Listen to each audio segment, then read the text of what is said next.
ঢাকা বিশ্ববিদ্যালয়ের আবাসিক হলগুলোতে নিপীড়নের রাজনীতি চান না বর্তমান ও সাবেক শিক্ষার্থীরা। তবে সুস্থ ধারার রাজনীতি থাকতে পারে বলে মনে করেন তারা। বাম সংগঠনের নেতারা বলছেন, অল্প কিছু শিক্ষার্থী আন্দোলন করছেন। ছাত্র শিবির নেতারা মনে করেন, ছাত্র রাজনীতি থাকবে কিনা সে বিষয়ে বিশ্ববিদ্যালয় প্রশাসন সবার সঙ্গে আলোচনা করে লিখিত সিদ্ধান্ত নিতে পারে।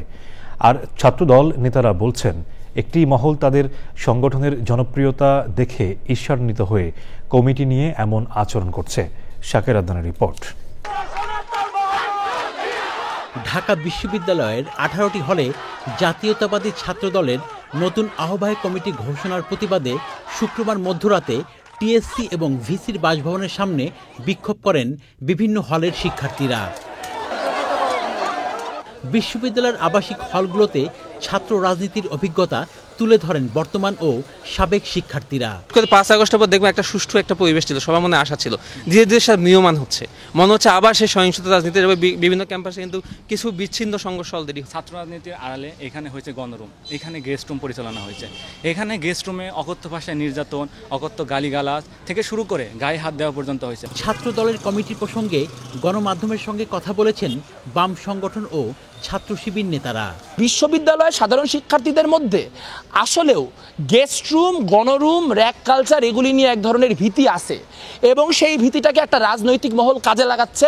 কেউ কাজে লাগাচ্ছে নিজেদের দীর্ঘমেয়াদী রাজনীতির প্রকল্পে, আর কেউ কাজে লাগাচ্ছে ডাকসুতে কয়টা বাড়তি ভোট পাইতে। পলিসিটা কেমন হইতে পারে, রাজনৈতিক কর্মকাণ্ড থাকা না থাকার ব্যাপারে, কোন এরিয়ায় কেমন থাকবে না থাকবে, এটা সমন্বিত একটা সিদ্ধান্তে আসেন। বিশ্ববিদ্যালয় প্রশাসনের ব্যর্থতা হইল আজকে অলমোস্ট 1 বছর পার হয়ে যাওয়ার পরও এখনো বিশ্ববিদ্যালয় প্রশাসন এটিকে বেশ গুরুত্ব দেয় নাই। ছাত্রদল নেতারা বলছেন, বিশ্ববিদ্যালয়ে তারা ইতিবাচক রাজনীতি করতে চান। আমাদের কোনো নেতাকর্মী যদি কোনো অপরাধ করে থাকে, তার জন্য কিন্তু আমাদের প্রকাশ্যে কমিটি আছে, সেটির দায়বদ্ধতা আমাদের রয়েছে, জবাবদিহিতাও রয়েছে। কিন্তু গুপ্ত রাজনীতি কিংবা বেনামে রাজনীতি, সেখানে কিন্তু কোনো প্রকার জবাবদিহিতা কিংবা কোনো দায়বদ্ধতার কোনো জায়গা থাকে না। আবাসিক হলে ছাত্র রাজনীতি নিয়ে প্রক্টর ও প্রশাসনের সাথে বৈঠক করেন বিশ্ববিদ্যালয়ের উপাচার্য। Shakir Adnan, channel I, Dhaka.